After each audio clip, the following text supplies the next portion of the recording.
Welcome to my channel, and today i-share ko sa inyo yung aking skincare as a small business owner and also yung aking paggamit ng skin tightening device na nabili ko, and you may also buy this through my link below, so keep on watching. So first things first, ang ginamit ko dito is nag-start muna ako sa aking Estee Lauder. So, ito yung Estee Lauder ko. Yan. Actually, I got this as a gift from my aunt sa States. And yan. Ano kayo mata ko dito? Around the eyes. Yan ko nakikita niya. Ayan. Kasi dapat, ano siya, para sa, syempre, lalo pag bilang nag-work ka, pagod talaga lagi yung mata mo. Ayan. So, dapat ibigyan natin siya ng tender love and care. Ayan. So, after that, ang susunod naman natin gagawin is yung ating Estee Lauder Soft Clean. Okay. Moisture Rich Foaming Cleanser. Ayan. Now, ito, buksan na natin. And then, pea-size lang.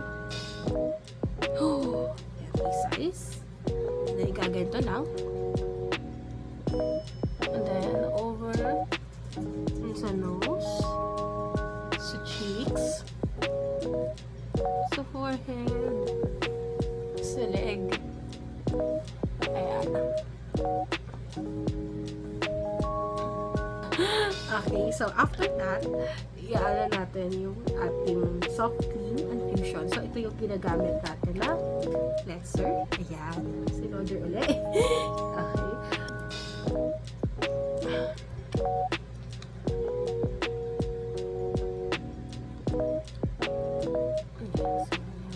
Parang kasi panlinis to sa mukha. Actually, ginagamit ko rin sa umaga. Ayan. Natakita ko na yung panggabi na routine.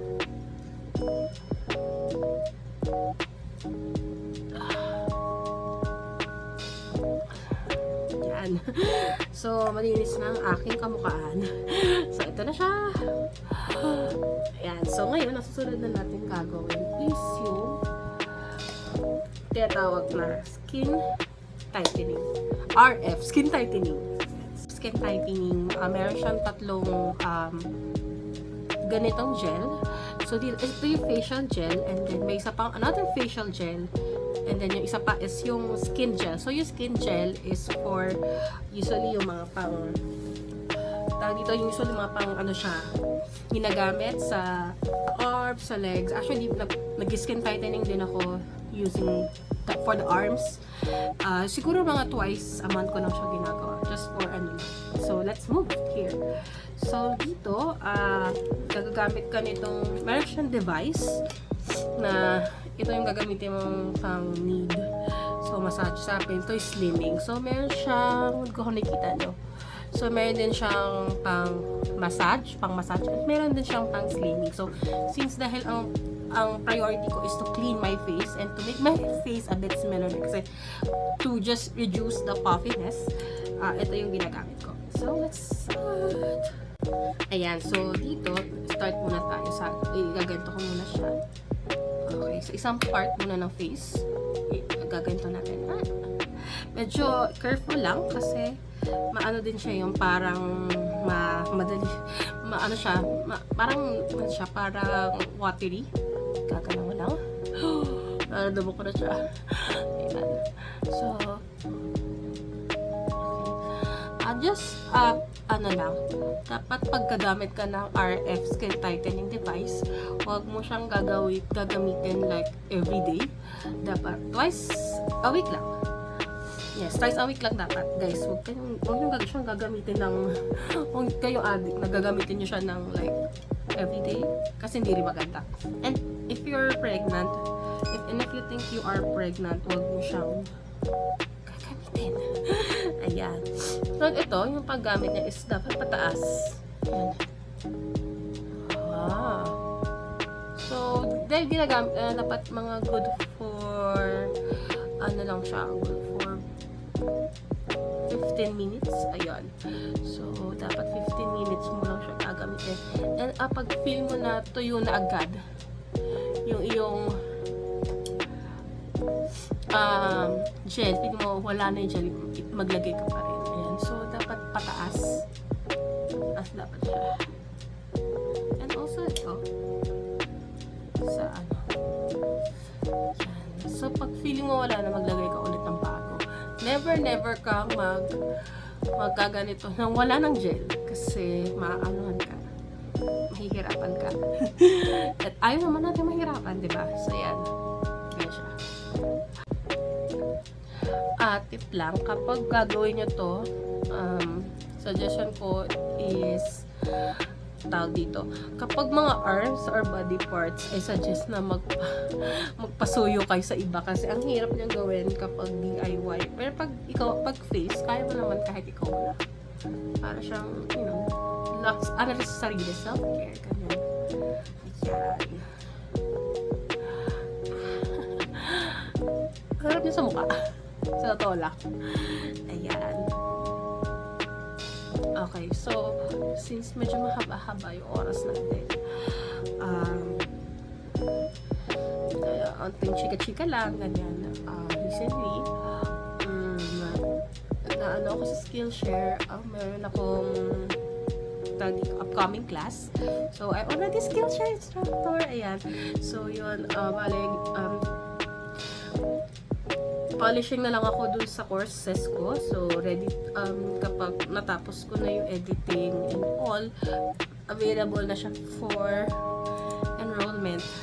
Siyempre, gusto natin na tawag dito, siyempre gusto natin na maganda yung ating output, maganda yung ating rating sa mga students. So, yan. So, just to give you a background na yung aking ituturo doon is hand lettering. Ayan. And then, sa ano rin pala, I forgot na mention din pala na dito rin sa dito sa RF skin tightening pala is kailangan mo rin pala, pwede rin siya sa double chin. Ayan. So, aminado ako, may double chin talaga ako. So, I have to get rid of this as soon as possible. Ayan. Ayan. So, ito yung ano niya. Papakita ko sa inyo yung picture ko nung before RF and after RF treatment ko dun last month. Para makita nyo yung difference. Ayan.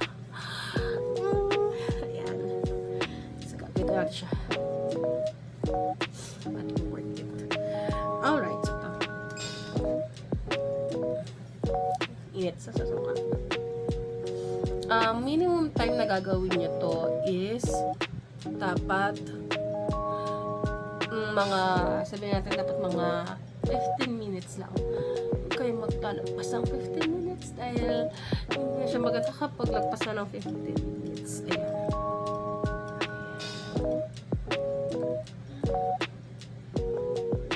Ano ko.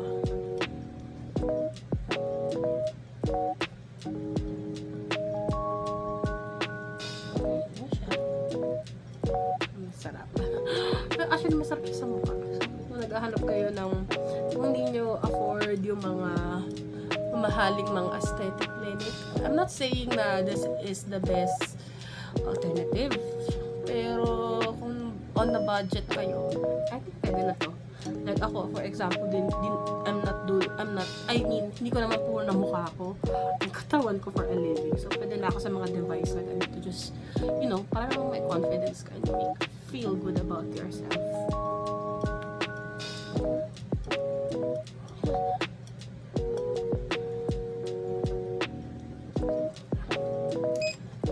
Ayan, ko na bago na yung mukha ko.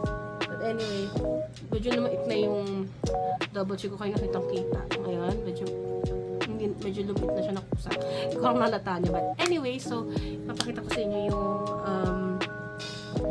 before and after. Ayan. So, ito yung picture ko no, before and after ng RF. Ayan.